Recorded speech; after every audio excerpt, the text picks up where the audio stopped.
Hi friends, இன்றைக்கி பார்த்தீங்கன்னு சொன்னால் எங்கள் வீட்டில் வந்து இன்றைக்கி வந்து மார்னிங் டிஃபன் வந்து பூரி தான். இதுக்கு வந்து நான் வந்து வெறும் கோதுமை தான் யூஸ் பண்ணியிருக்கேன். நான் மைதா யூஸ் பண்ணுறதில்ல. மைதா யாருமே கூட யூஸ் பண்ணாதீங்க, அது உடம்புக்கு நல்லதில்லை. அதனால் வெறும் கோதுமை நான் போட்டுட்டு அப்புறமா எண்ணெய் கடாயில் ஊற்றிட்டு நான் வந்து பூரி ஏற்கனவே திரட்டி வச்சுருந்தேன்.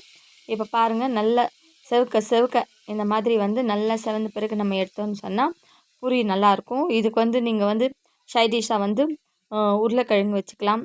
நான் இன்றைக்கி சாம்பார் தான் பண்ணேன். நான் சாம்பார் தான் சாப்பிட்டேன். நீங்கள் வந்து தேங்காய் சட்னி கூட பண்ணலாம்.